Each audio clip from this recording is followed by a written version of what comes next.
Y después de conocer la situación del clima en nuestro país y en los demás países centroamericanos, pues seguimos conociendo la situación, pero en Torre de Tribunales, como le comentábamos, ahí se lleva a cabo la audiencia de primera declaración contra la jueza Gisela Reynoso, quien fue capturada el día de ayer. Seguimos con más información. Gracias, pues.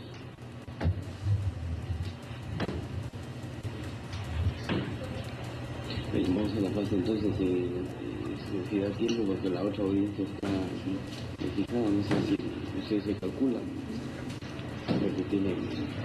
no puedo limitarles el tiempo para sus argumentos, ustedes se calculan de aquí a las 13 horas. ¿Sí?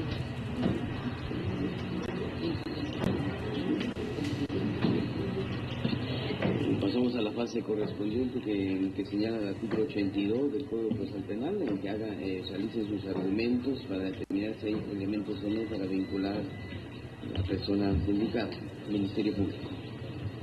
Gracias, señor juez. De conformidad con el artículo 320 del Código Procesal Penal, el Ministerio Público, luego de la imputación realizada y de haber escuchado la declaración de la hoy sindicada, pues considera que sí existen los elementos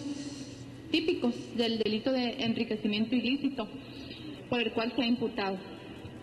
Estos elementos del tipo penal, refiriéndose a que la hoy sindicada, pues en primera instancia sí cumple funciones públicas, dándose con ello el primero de los presupuestos. Además, se ha establecido que ha obtenido beneficios propios, como es la adquisición de un inmueble que, como ya se ha manifestado, se adquirió por más de 2 millones y que a la fecha de hoy ya está pagado el 45.5% de dicho inmueble. Se ha establecido, señor juez, que para el pago de ese préstamo, en primer lugar, se hicieron pagos en efectivo por un monto de 775,000 quetzales. Además de ello, los abonos pactados, que habían sido de 1,000 quetzales mensuales, el comportamiento del crédito no fue ese. Hay abonos de 40,000, de 50,000 quetzales, y hay abonos que se hacen hasta en un periodo de 1 o 2 días entre tales abonos. Esto redunda en el incremento del nivel de gastos de la hoy sindicada, y los cuales no corresponden al nivel de ingresos que percibía en su labor de juez y de docente. Eso está plenamente identificado en el informe financiero que se ha puesto a su vista, en el cual se hizo un análisis de los ingresos, tanto como juez y como docente. Esos créditos, como se le denomina en el informe financiero, se han descontado y resulta ser que existen excedentes, como ya se dijo, en el pago de los ingresos de esta casa, del crédito, así como los pagos. En su declaración, la hoy sindicada pues únicamente menciona que depositó 5,000 para los enganches de los vehículos, pero eso no es cierto, señor juez. Ella depositó 100,000 quetzales por cada uno de los vehículos, el depósito en efectivo que no salió de sus cuentas bancarias. Y esto se dice, señor juez.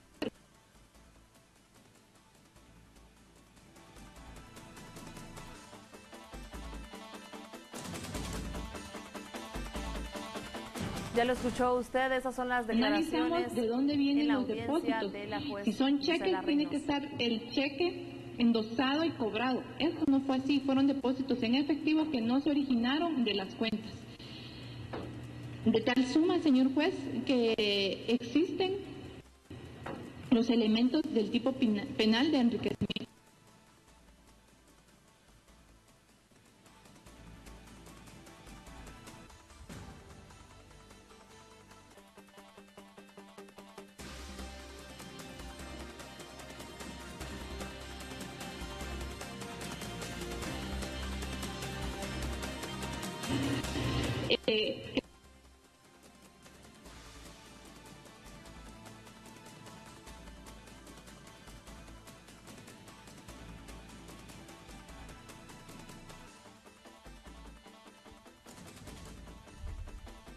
Se ha invertido, se ha transferido en los bancos del sistema y además se ha utilizado para la compra de bienes, lo cual también Ha realizado transacciones financieras en los distintos bancos, los cuales también fueron informe financiero y la cual con estas acciones origina la comisión del y se ha establecido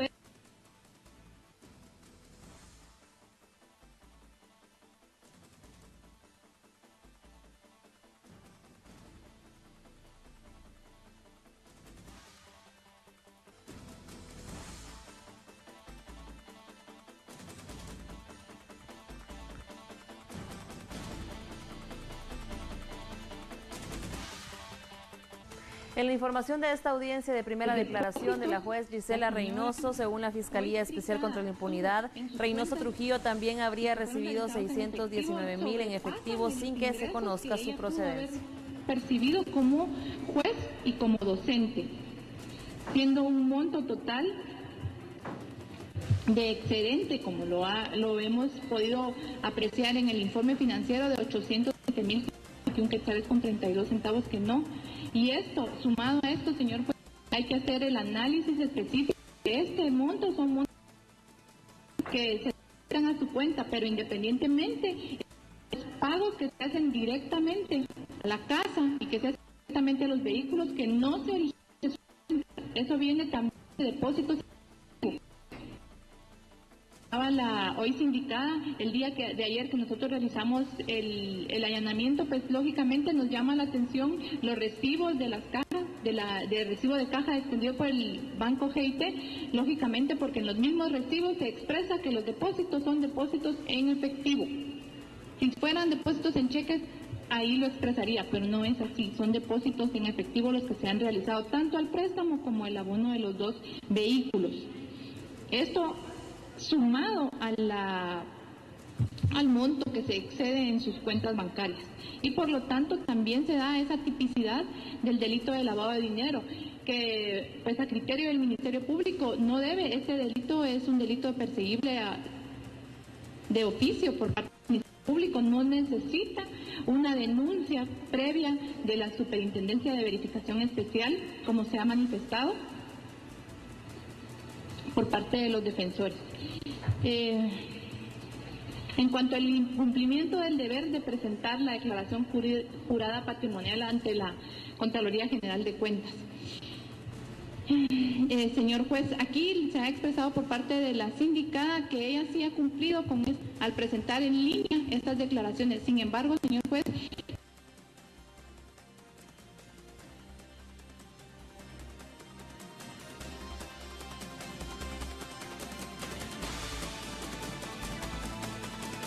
presentarse ante la Contraloría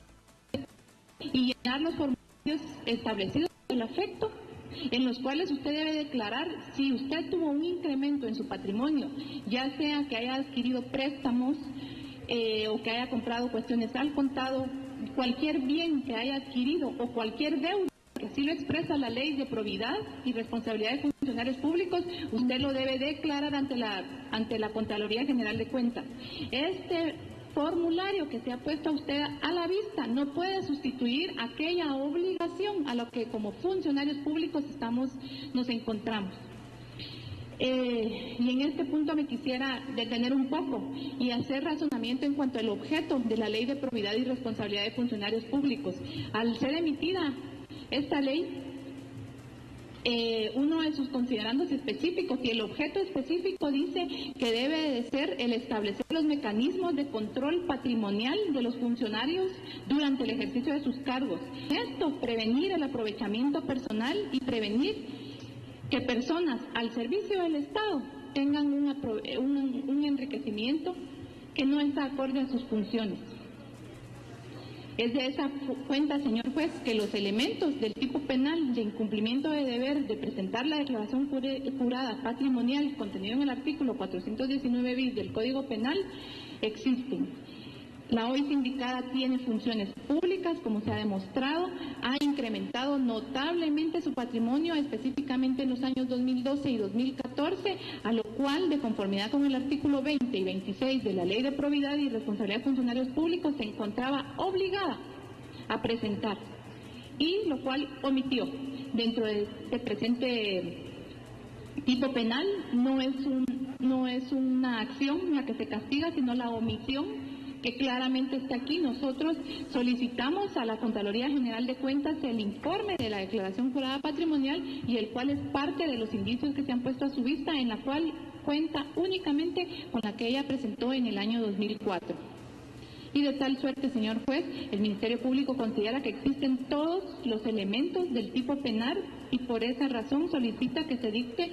el auto de procesamiento por el delito de incumplimiento de deber de presentar la declaración jurídica patrimonial. En cuanto a al delito de obstaculización a la acción penal contenido en el artículo 458 bis del Código Penal, pues efectivamente la acción realizada por la hoy sindicada fue posterior al momento de mira investigada, no, la palabra investigada está mal, en cuanto es citada por el juez pesquisidor, ante el cual pues ella tenía el derecho de presentar la prueba de descargo, y presenta, señor juez, ante un funcionario del organismo judicial declaraciones que son falsas. Y en este punto quisiera aclararle, señor juez, que la sindicada en su declaración manifiesta que existen 2 declaraciones de la señora Herenia. Y eso no es así, señor juez. Ella ante el Ministerio Público únicamente declaró una vez y esa es la declaración que se ha puesto a su vista. Y ella expresa en la declaración que efectivamente ella tuvo ingresos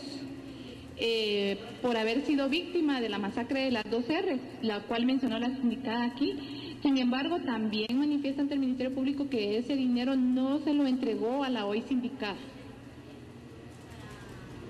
En la misma retórica, el notario que autoriza el acta notarial que la hoy sindicada presenta ante el juez pesquisidor también afirma que por la confianza y por la investidura que la hoy sindicada tenía como juez, él no dudó en firmarle el documento, pero que la persona que firmó ahí no firmó frente a él y que a él tampoco le consta haber tenido a la vista los recibos de los que se justifica. Entonces, señor juez, se dan esos elementos del tipo penal. Las acciones cometidas por la hoy sindicada tratando de evitar que el Ministerio Público obtuviera las pruebas suficientes para sustentar la investigación que estaba llevando a cabo, da pie a que se le ligue a proceso por ese delito.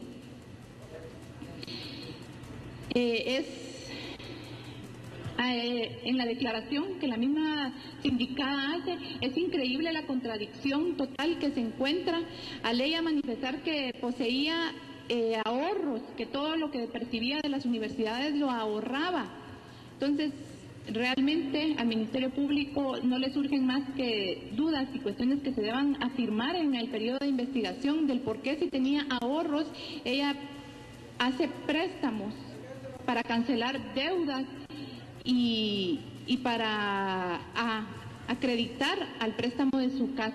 Realmente, señor juez, el Ministerio Público tiene que confirmar aún y ahondar más en este punto, pero en el momento que nos encontramos hay indicios suficientes y razonables en pensar tanto al Ministerio Público como al juez que ella ha participado en todos estos tipos penales. Es increíble cómo luego de haber cometido el delito se trata de ocultar la verdad. Nosotros, como Ministerio Público, pues ese es el objetivo principal, averiguar la verdad histórica de los... Y por eso tratamos de contactar. El Ministerio Público no tenía conocimiento alguno de la señora Romero, hasta que la hoy sindicada presenta los documentos de descargo ante el juez pesquisidor. Y de esa suerte nosotros contactamos a estas personas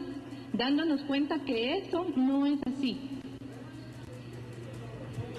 De igual manera, señor juez, usted puede tener a la vista la declaración del representante de Ceregua, en el que claramente manifiesta que estos préstamos no son del giro normal de la empresa, que estos préstamos, para que sean autorizados, tuvo que haber una intervención de la Junta de de socios de esa empresa o sociedad, de lo cual el Ministerio Público ya está investigando también. Sin embargo, como le repito, señor juez, el Ministerio Público considera que también existen los elementos suficientes y razonables que en esta etapa del proceso, porque hasta en este momento es que se puede decir que nosotros como Ministerio Público vamos a formalizar la investigación, la fase de investigación dentro del presente proceso penal, y de esa suerte pues existen los suficientes indicios racionales suficientes que hacen pensar a todos los aquí presentes que la sindicada ha participado o pudo participar en los delitos que se le imputan y por los cuales, señor juez, desde ya, como se ha dicho, se solicita por parte del Ministerio Público que se dicte el auto de procesamiento por cada uno de ellos.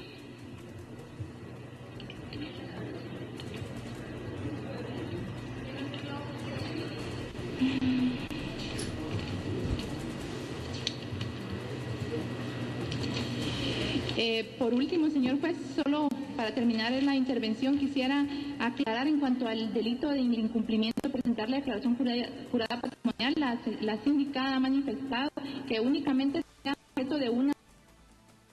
Sin embargo, debemos analizar el tipo penal. Entró en vigencia el 30 de noviembre del 2012. Las declaraciones que ella hace son el incremento a su patrimonio, específicamente en 2012 y 2013, pero aún antes de eso ella obtuvo vehículos, y lo que hace también concluir que sí es objeto de ese delito y que una sanción administrativa sea impuesta, señor juez, esto es totalmente alejado de la verdad.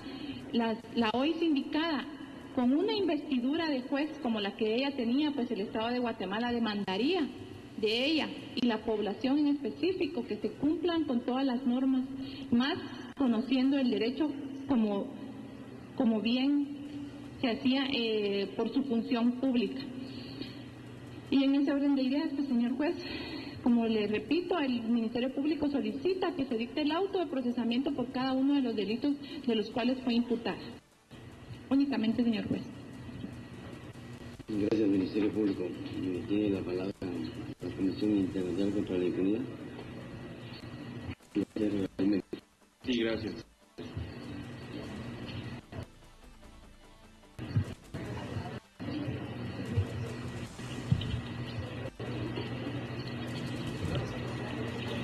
En este caso, quisiéramos dejar planteado que desde el momento en que se estableció dentro de la organización que represento la posible existencia de un sistema de justicia debilitado, de un sistema de justicia en el que las redes o estructuras criminales externas podían tener acceso a ciertos elementos, mejor dicho, administraban justicia. Es una temática que se viene hablando desde años atrás y se venía hablando, y eran preocupaciones que siempre se externaban ante la comisión. La comisión lo quiso abordar o quiso determinar en determinados periodos el estudio de esas sentencias, y digo yo erróneamente, porque prácticamente lo que se venía en muchas ocasiones eran denuncias en las que se podía decir una parte está disconforme con la resolución que emitió un juez, y no por solo ese hecho ya se puede establecer que hubo un beneficio hacia el juez, hubo una circular, hubo situaciones que se salían del margen de la ley, porque prácticamente lo que había que ver o lo que se analizaba en su momento eran sentencias emitidas por un órgano jurisdiccional, sentencias emitidas que estaban cubiertas por el principio de independencia judicial, por la capacidad de decir esa es la interpretación que el juez le da a la norma. Eso es lo que el juez creyó en su momento que era la decisión correcta, y en ese sentido lo respetamos. Quisimos ver ciertas resoluciones, atacamos ciertas resoluciones, pero todas fueron rechazadas por la Corte Suprema de Justicia en su momento, precisamente fundamentando y argumentando la independencia judicial y la interpretación que puede hacer el juez sobre una norma, que en ciertos casos generaba un perjuicio, y en casos de renombre, casos donde se dice, bueno, no hay una denuncia de una parte que quedó disconforme. Si no poníamos mucha atención en casos en los que prácticamente eran delitos de lavado de dinero, de narcotráfico, y en ese sentido queríamos ver cómo eran las decisiones. Pero fueron rechazadas en su momento las solicitudes de antejuicio por esas resoluciones judiciales. Respetuosos del mismo, quisimos cambiar la temática también y decir, bueno, no, si ahora la ley no lo permite, hay que establecer lo que se habla a nivel social, de que ciertos funcionarios, o lo que se nos dice, que ciertos funcionarios tienen un nivel de vida que no corresponde con el salario devengado o con los ingresos que eventualmente devengan. Es así como en el año 2014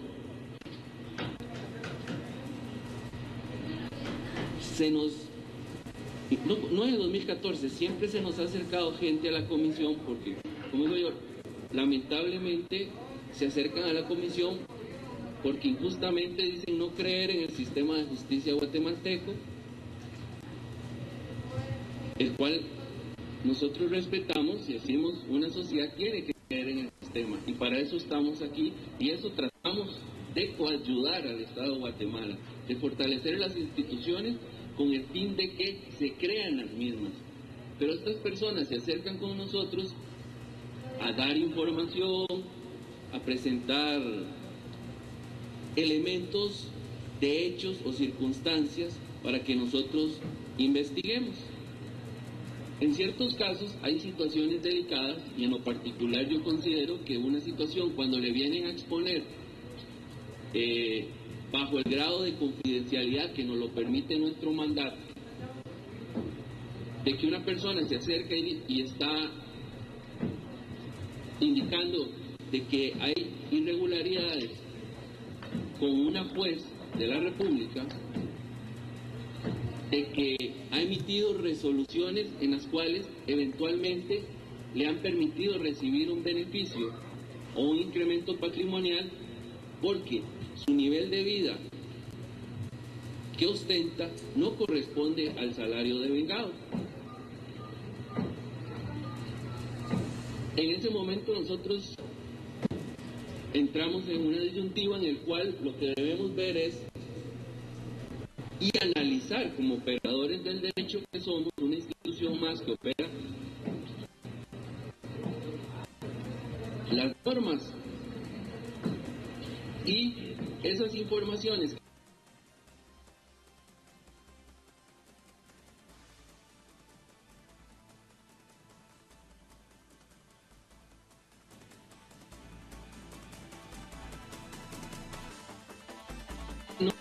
a una persona,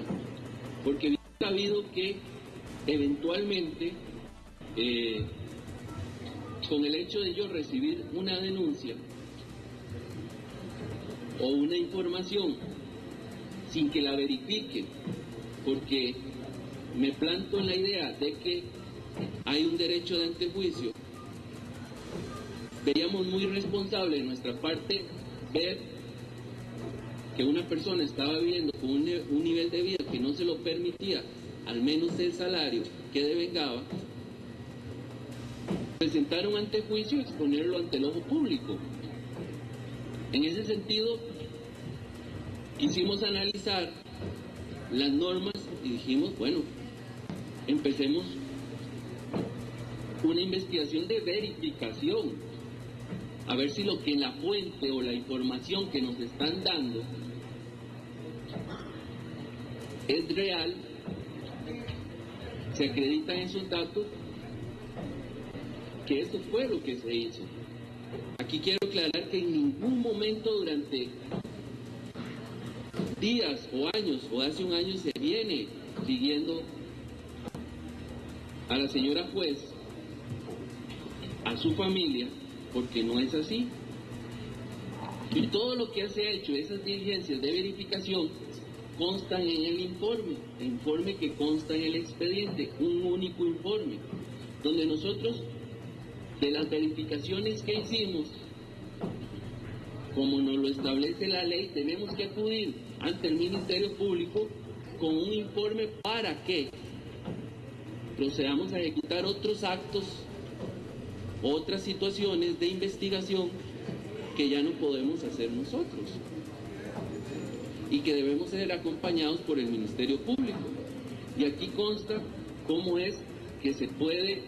llegar a determinar que esa información que se había dado y que nos habían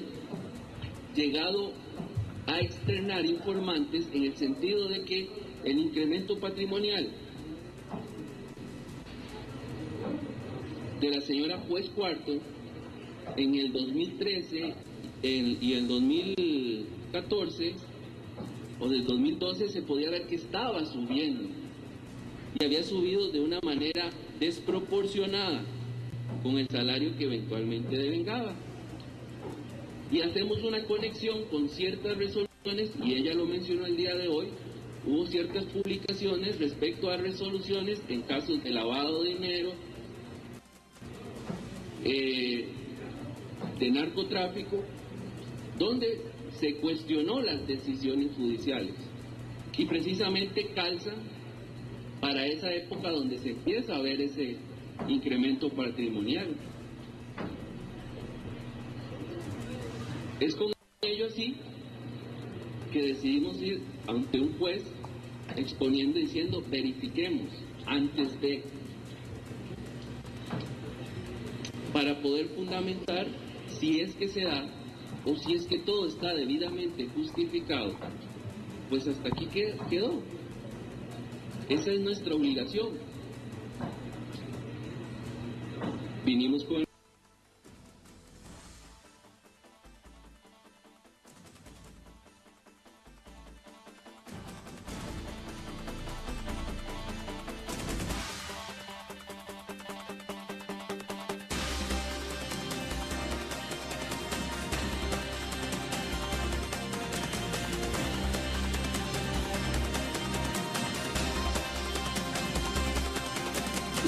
se ha dicho,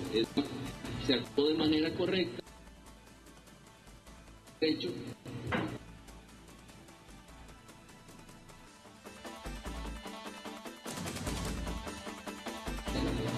y entonces de esas pruebas obtenidas se procede a hacer un análisis de las mismas. Normalmente, como se dice, hay ciertas pruebas que se hacen se hacen bajo la sana crítica racional, pero hay ciertas pruebas en delitos en que hay la necesidad de hacer peritajes, hay necesidad que las pruebas son documentales, porque toda la información recibida, y creo que como muy bien lo dijo la doctora el día de hoy, los abogados somos muy malos para las matemáticas, debemos ir a especialistas. En este caso nosotros acudimos a la unidad de análisis financiero, donde se lo damos a expertos, que toda esa información que llega nos permite determinar o nos permita determinar si los ingresos y la obtención del patrimonio es acorde con los salarios devengados y el nivel de vida y todas las situaciones que se estaban dando respecto a compra de vehículos, que ya habíamos determinado que sí existía posesión de esos vehículos, efectivamente, a compra de viviendas, que habíamos determinado que efectivamente ahí vivía la señora juez. Y esos informes financieros nos dan ese resultado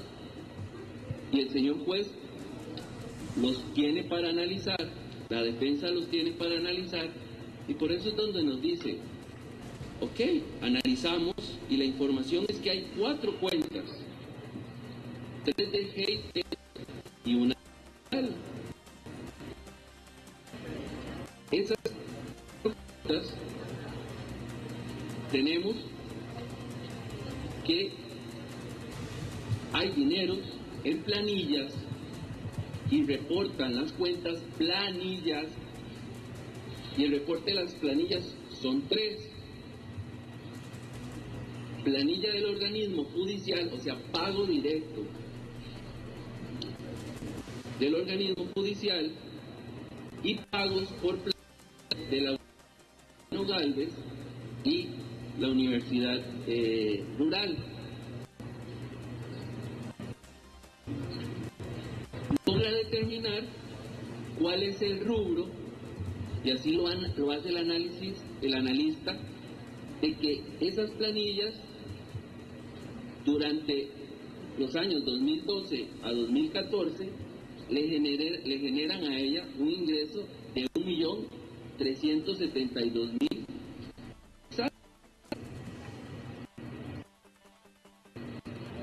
Eso es lo que se recibió y lo que está en planilla y está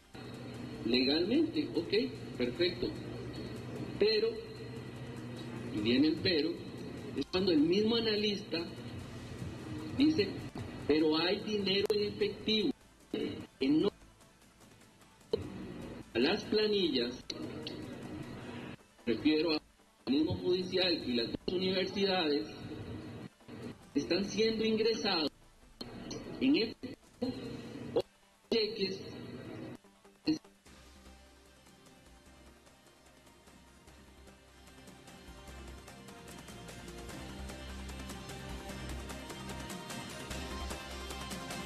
no tienen justificación, no provienen del conocimiento que se tiene de los bancos o informan de los bancos, que son 3 pagos oficiales y son los que hoy mismo la doctora ha manifestado en su declaración que eran los trabajos que ella poseía, aparte de los 5.000 quetzales de pensión para su hijo.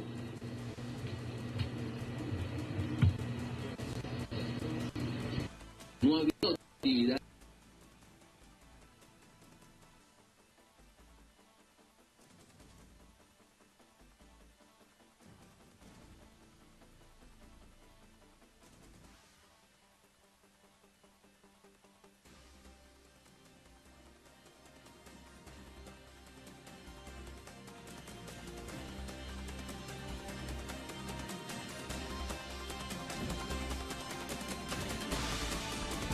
Los recursos financieros que se presume sea de origen ilícito fueron utilizados para la adquisición de bienes y servicios, según el Ministerio Público en esta audiencia de primera declaración que se realiza en Torre de Tribunales. Estos montos sobrepasan su capacidad económica y producto de sus actividades como juzgadora y como docente en las universidades Rural y Mariano Galvez. Para el desembolso del enganche, Reynoso Trujillo debitó de sus cuentas 442.078.44 adquiriendo cheques de gerencia de igual suma, y el resto del enganche de la vivienda que adquirió es de 333.904. No aparecen registrados en los movimientos bancarios ni de la juzgadora y tampoco de su hija y esposo, por lo que se desconoce cómo obtuvo dicha cifra y cuál es su origen. Para el pago del crédito hipotecario que se pactó a razón de cuotas mensuales de 1.000 y de una cuota extraordinaria de 20.000 en el mes de julio de cada año, por lo que sería 32.000 anuales. La investigación refiere que entre el 27 de junio del 2013 y el 16 de julio del 2014, Reynoso Trujillo efectuó abonos que suman 95.898.000 a dicho crédito, y además se evidenció que el 93% del enganche, que corresponde a 275.898, fue abonado con dinero cuyo origen se desconoce y que no ingresó a sus cuentas ni se debitó de las mismas. De tal manera que entre mayo del 2013 y julio del 2014 canceló 1.074.000, suma que equivale al 45.5% del valor de la vivienda y que no corresponde a su capacidad económica. Según la investigación, Reynoso Trujillo cuenta con bienes que sobrepasan su poder adquisitivo y resultan incongruentes con los ingresos que devenga como empleada pública y como docente. La compra de varios automotores en el 2014, que implicó 2 pagos de contado por 200.000 en febrero y mayo,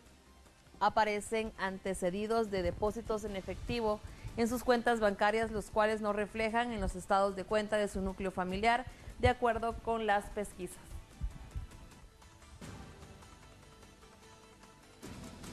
Detalles relevantes de la audiencia de primera declaración contra la jueza Reynoso y Trujillo. Más información al regresar de la pausa.